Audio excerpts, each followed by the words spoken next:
Thanks for staying with us. I'm Bill O'Reilly in the What the Heck Just Happened segment. Tonight we've been reporting on the stop and frisk controversy here in New York City.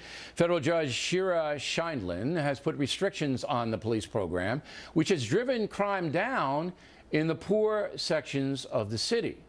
You had a comment on Judge Scheindlin's ruling, Bernard McGuirk and Greg Gutfeld. So, do you live in the city, Gutfeld? Yes, I do, believe it or not. All right.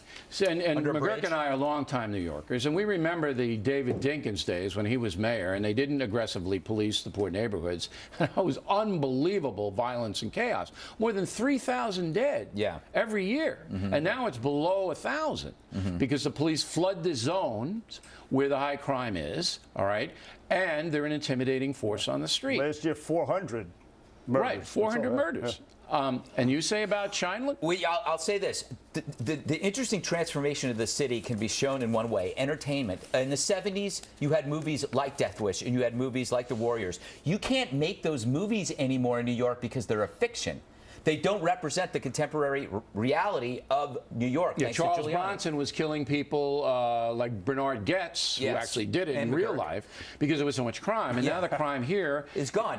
Not gone, but it's under control to some extent. The idea that we are forfeiting this progress out of political correctness, because that's what it's about. It's about, again, political correctness infecting areas of our culture that make it less safe.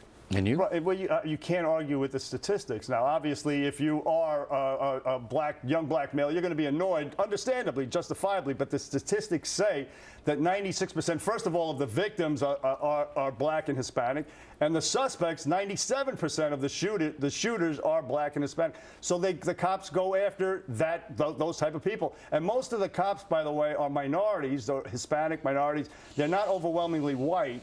Look, President Obama said that if we can only save one life, we have an obligation to do it. He was talking about gun control, but I'm sure he would be consistent and say that on this topic as well. He favors stop and frisk. You really think that Barack Obama favors stop and frisk? If he's consistent, he would. He absolutely would. How can you be for gun control and not this? We have the tightest gun control laws in New York City, so a law-abiding citizen cannot pack heat. However, you're against a method that gets illegal handguns off the streets. It's hypocritical. And puts the bad guys away. All right, well, I think it's pretty overwhelming. It's not just the high-crime neighborhoods. It's the whole city. You remember. It was everywhere. Well, once crime starts to spill out and then there's no policing, as there wasn't back then it goes everywhere. But, so they're saving minority lives, Ray Kelly and Mayor Bloomberg, but they're being vilified as racist, and it's just it's a bad situation. Well, that's the kind we live in. Okay, now, you may remember that President Obama actually took a shot at Kim Kardashian and Kanye West.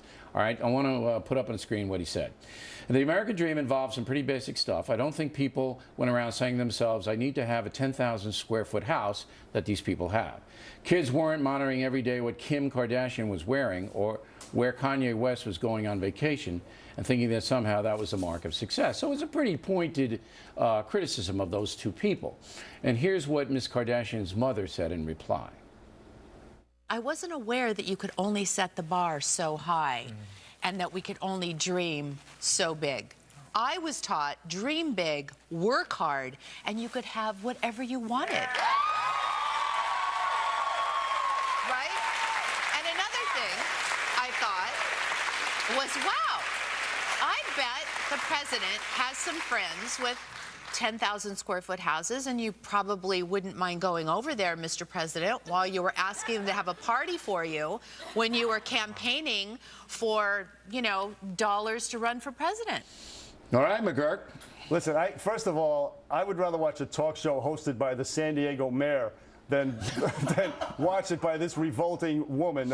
Why don't you like her? She looks like a nice woman. These are her and her family. They're the consummate ugly Americans. If you Google the words "why they hate us," their pictures show up. Her and that freaky Frankenstein-looking husband. But why, though? What are they doing that make people hate her? Because she was talking about the American dream. They haven't lived the American dream. She first came into the public eye because of her association with O.J. Simpson and that circus through her husband, who she her late husband, right? Yes, it was an awful situation. And then the daughter, because of a sex tape. That's why they're famous, not because of some American dream. But you're saying they didn't earn their $10,000. They haven't worked an honest day in their lives. And you say, Gutfeld? I deeply deeply offended by Bernie. As you know, I was married to Kim in the 90s, and I taught Kanye how to rap. So this is a direct attack on me. We know pop culture is vacuous, vain, and stupid, but at least Kim and Kanye made their own money. They didn't make it off the government. Off a sex tape, though, McGuirk is But a legend. I'd rather have them make it off a sex tape than take it out of my taxes.